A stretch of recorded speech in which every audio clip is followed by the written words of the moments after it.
Today we're talking about function checks with your modern handgun.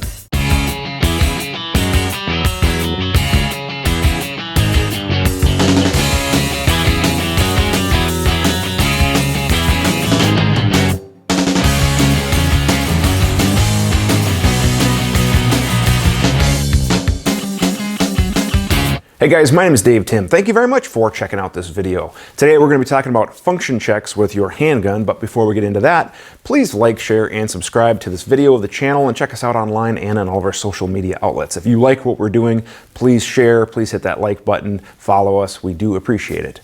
Now this video is a follow-up video. One of my previous videos was on this guy right here, which is the Nomad 9 frame. It's a Glock 19 Gen 4 pattern frame. And in that video where I kind of did my first look, I did some function checks, and I got, I can't remember if it was messages or comments or posts or whatever, but the questions were regarding what type of function checks do I do with a handgun. So I figured it's kind of worth its own video in and of itself. So today what we're going to be talking about is function checks of a modern handgun, a striker fired, such as your Glocks, your M&Ps, your XDs, striker fire type guns. We'll also briefly talk about if your gun is a DASA or double action single action gun. So I have the SIG 226 here, and it does have a decock lever. And inevitably, I know someone is going to make a comment about, well, that's great for those sissy guns, but what if you have a man's gun? So of course I had to talk to some men that I know and borrow a 1911. Yeah, so we'll talk about that briefly. And then of course, we are also going to talk about a revolver as shown here. Just kidding. No one ever uses these anymore, so we'll just put that away. No, but seriously, if you guys maybe want some content regarding the revolver, make a comment down below. Maybe we'll do a separate video on that.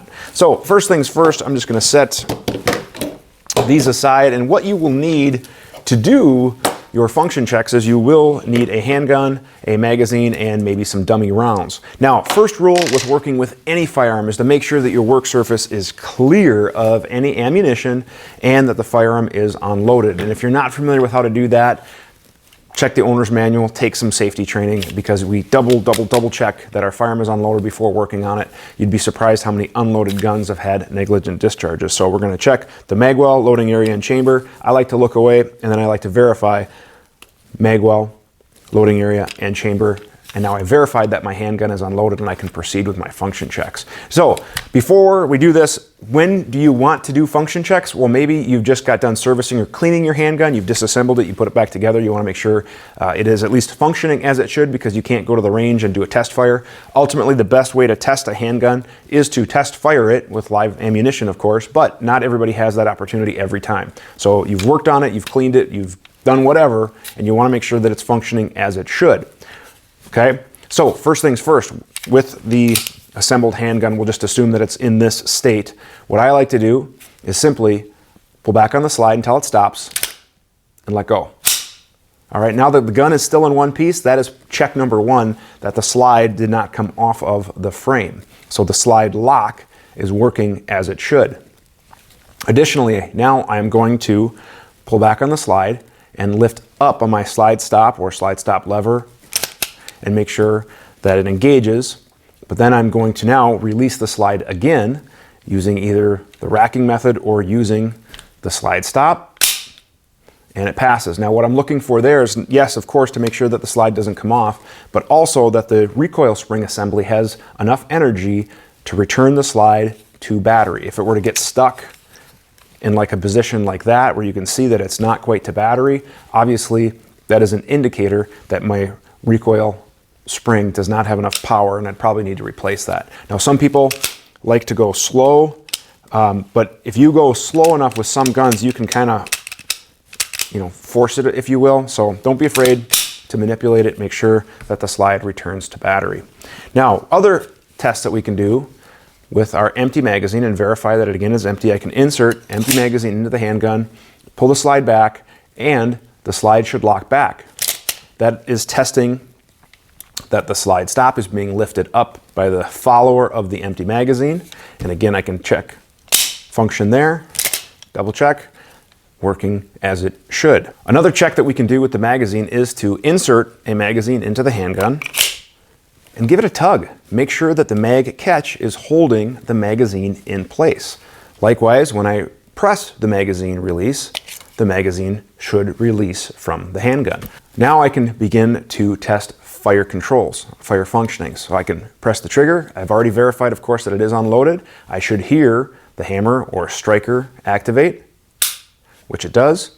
Holding the trigger to the rear, I can manipulate the slide, and now I can test the reset, break, and now I'm going to release, and I should not hear the hammer or striker fall. That's key. Now, another one that I personally like to do is I will press the trigger, and now I'm also, with striker fired guns,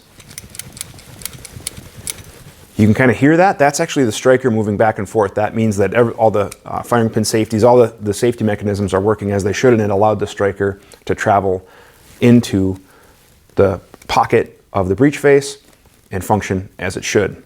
Now, cycle with the hammer held back, and I'm going to shake it again, and I don't hear that. That means that the striker or firing pin is not being allowed to move in its channel and therefore functioning as it should.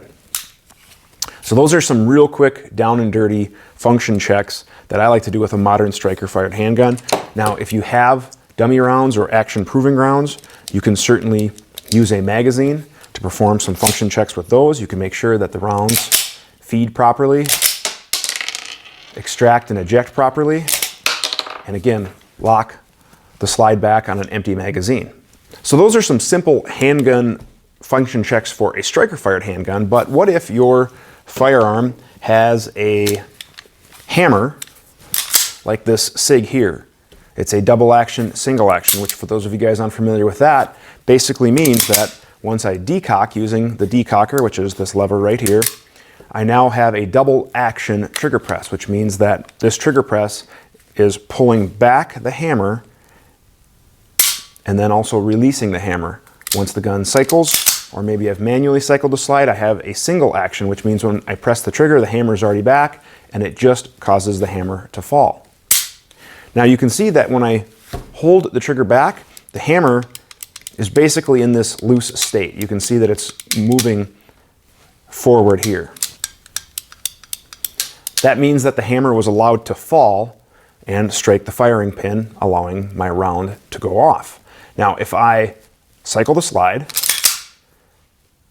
the hammer is locked back position. I can release the trigger and I can decock. Now, you'll note that the hammer is not in that same free mode. It's being stopped. So that would mean that the decock did not allow the hammer to strike the firing pin. So I can check to make sure that the decock, we'll do this on this side, that the decock lever is performing as it should. And I can also check to make sure that even putting a little bit of pressure on the hammer will not cause the hammer to release. If it does, take the gun out of service. We don't want to have any sort of impact or discharge or anything like that caused by impact that would require gunsmith or armor service. So make sure you're also checking your decock lever if your handgun has one equipped. Now, for those guns with a manual safety, such as this 1911 here, I'll engage the safety, engage the grip safety, and try to press the trigger. Nothing should happen.